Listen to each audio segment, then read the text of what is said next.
So let's start off with Canada.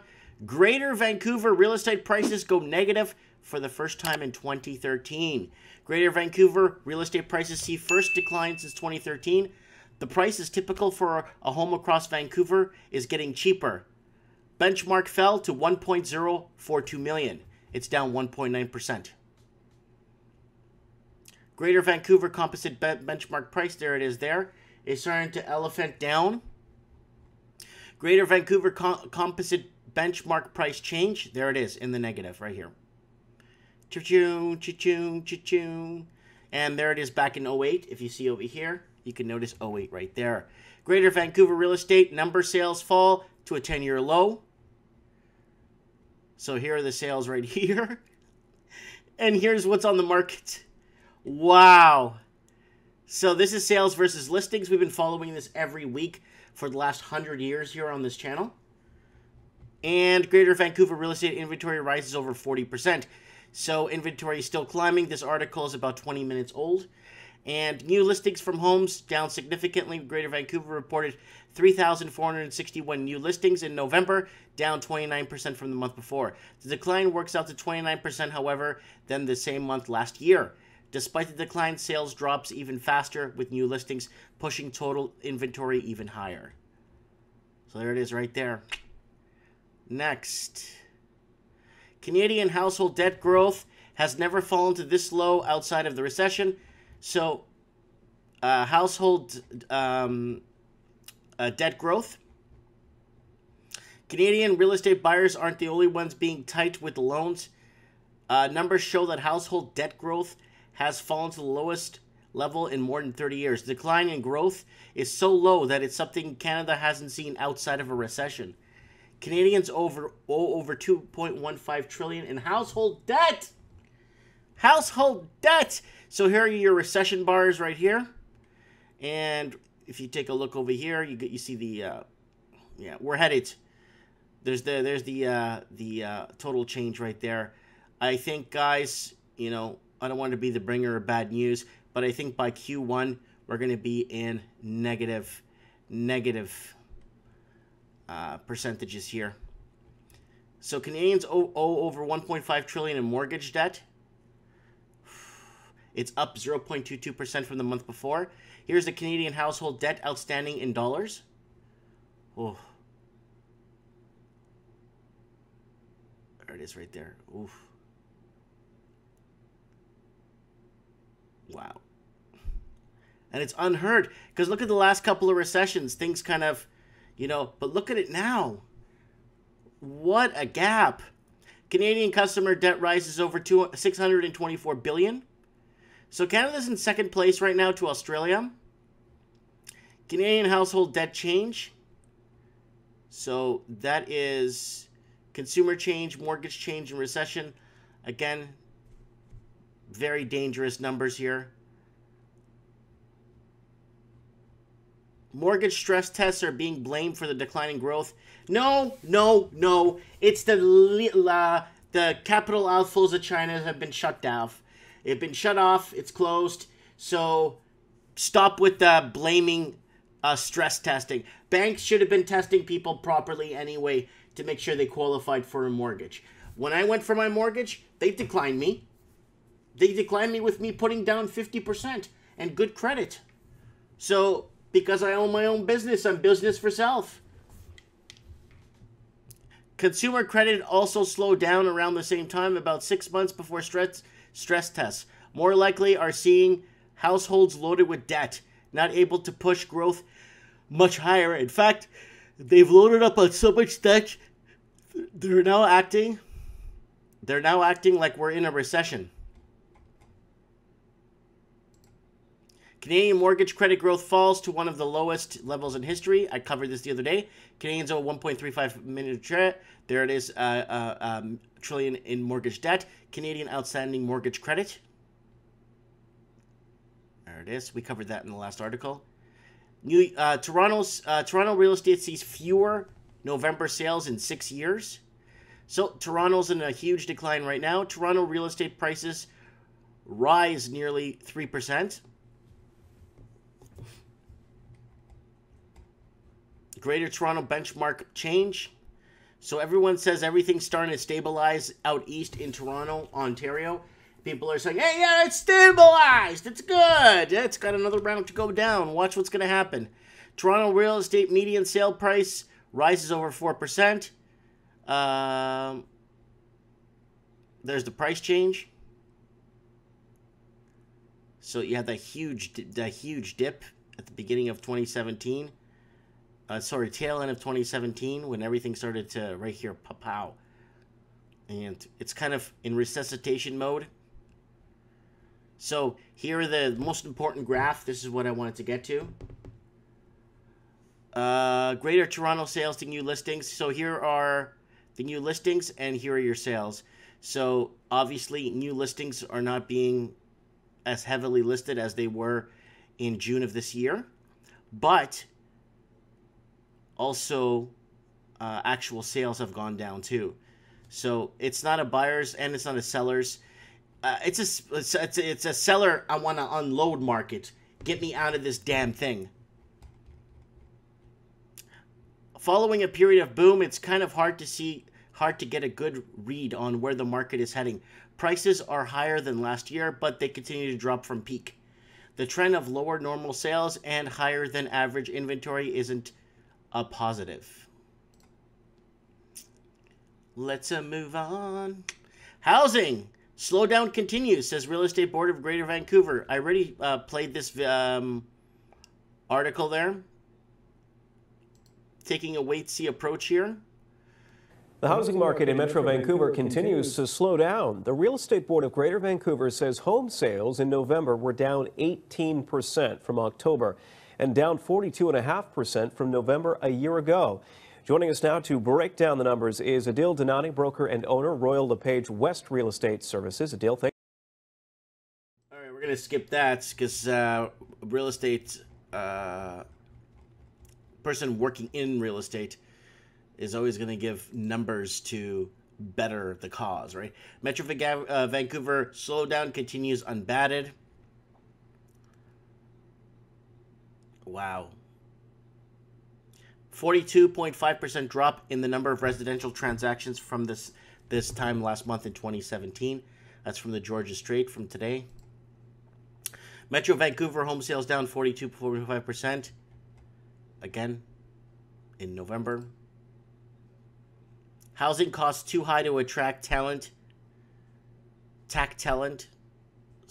Vancouver has a great tech talent, but lower than average wages plus unaffordable housing means companies can attract them. That's true. Tech companies do not, tech employees and stuff, they don't want to deal with long commutes. They don't want to deal with high level of housing. They don't want to deal, a lot of these guys, want to, they work long hours and stuff, so they don't want to deal with extra, and a lot of them take work home on top of that. So, yeah, good luck with that, Vancouver. Empty home tax not helping rental crisis, generating millions more for Vancouver, says report. So the vacancy home tax in Vancouver is bringing in money, though. But unfortunately, it's not pushing investment homeowners that leave their homes empty to rent out. So they're not renting out. So let's move on. Landlords the winners as Metro Vancouver housing sales slump. With a near free fall in Metro Vancouver, British Columbia, housing sales will plunge 23% this year, according to the BC Real Estate Association, and projected 2019 recovery will be led by centers outside of the Lower Mainland, particularly in the Kamloops region and in the north. So, BC will welcome 59,300 residents this year and another 61,000 in 2019, more than 90% of whom will move into the Lower Mainland. The majority of newcomers will be renters because Metro Vancouver has the least affordable homes in Canada based on the prices of incoming both Royal Bank and Zukasa Realty. Calgary ranks second to Canmore as most expensive housing market in Alberta. So right now, housing unaffordability is happening in Alberta. I did it here. I have an article, where'd it go, where a majority of foreign investors are on their way now to Alberta. They have their eye on Calgary and Edmonton as a cheap place to invest in right now.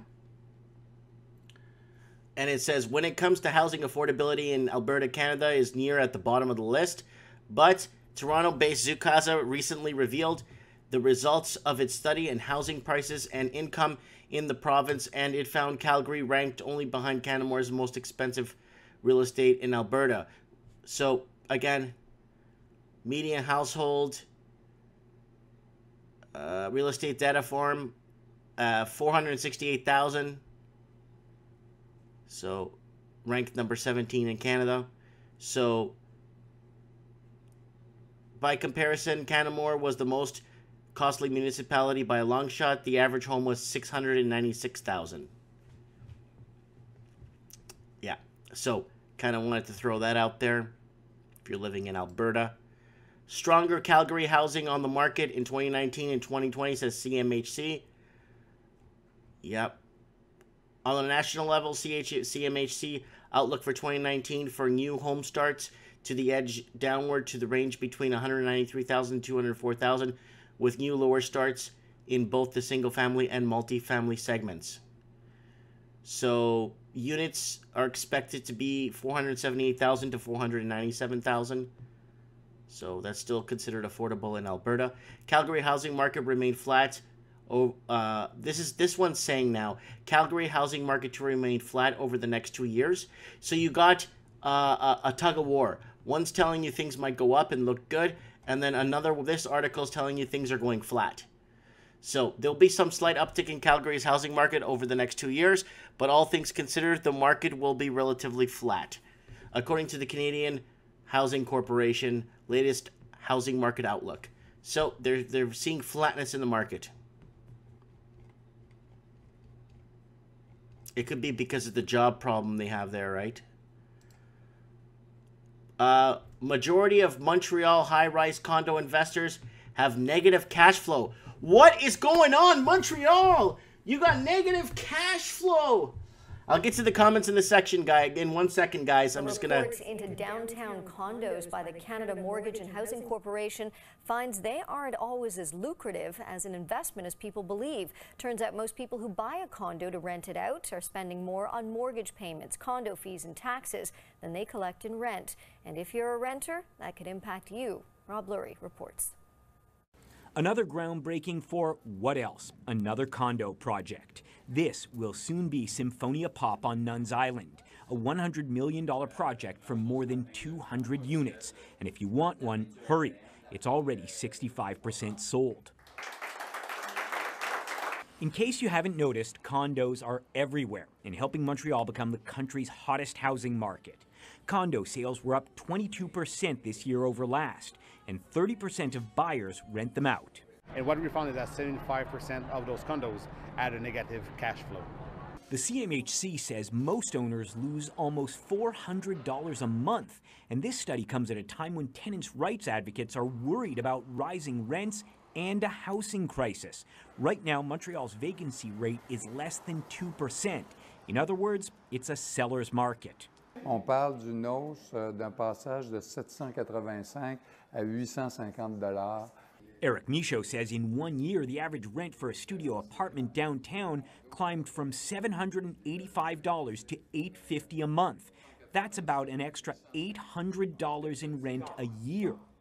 Michaud says the problem started during the Tremblay administration, when the city abolished restrictions on large towers. He says that led housing speculators to drive up the price of land.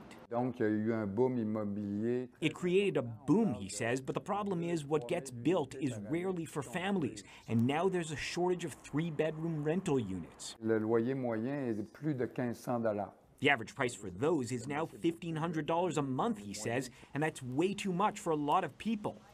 And the worry is if condo owners aren't making enough money, rents will continue to rise. While Montreal rents are becoming expensive, they still remain a bargain compared to Toronto and Vancouver, where the average price to rent a one-bedroom condo is now more than $2,000 a month. Rob Lurie, CTV News. All right, that's that. Montreal out of control. Okay, why is this? Every time I try to go in this financial post now, it wants me to pay like $20. Most Montreal okay, get lost. Their negative cash flow. Montreal real estate house prices likely to climb through 2020. In Montreal, guys. For years, Vancouver and Toronto were the stars of the Canadian real estate market. Prices were skyrocketing and buyers were in a fever to outbid each other. Meanwhile, Montreal just kept trucking along, prices increasing modestly and unambiguously. Now it seems it's our time to shine. I don't know if it's Montreal's time to shine because this is going to just screw up their market, right? Unless people start getting more time to shine because you're going to start getting paid more because housing's going to start going up. You will be intact. So whenever housing goes up 8% and 12% in a year, you're going to look and talk to your boss and say, I need 12% increase right here. Make it 15, 20 because government takes a huge percentage anyway. So you got to you got to talk to the boss. You got to have a meeting. Say, look, boss, this is what happened in Vancouver. This is what happened in Toronto. If you want us to stay working for you, you got to attach our wages to housing prices. So when housing keeps going up for the next 2-3 years and it becomes unaffordable, I need you to pony up the increases in pay so that we can continue living happily ever after. Now it seems it's time to shine. Montreal's housing market started picking up towards the end of 2015 and now is beginning to gain momentum ever since. I like how they like to kind of throw people off. No, it picked up right after Toronto implemented the foreign buyers tax and the stress testing and all that crap. And once the foreign buyers tax kicked in and all that stuff, everybody moved north. It started in Vancouver, foreign buyers tax, everyone moved east, and some people moved to Seattle. Most of the people moved east to Toronto. Foreign buyers tax now moved north to Montreal. Wait till houses get severely out of control there, and there's street riots and stuff, and then they're gonna move to Alberta. I think it's gonna be like that. That's what I'm thinking. You know what I'm saying? Foreign buyers tax may become a reality in Montreal as Toronto's market beats Toronto and Vancouver. So they might be implementing a foreign buyers tax in Montreal. Do you really want to be like Toronto? That's the question on the minds of many Montrealers these days when they take a look at what's going on in their city's housing market. One that Canada Mortgage Housing Corp said is the summer close to overheating. So yeah, this summer that passed was an overheating summer. So Montreal might put measures into place right now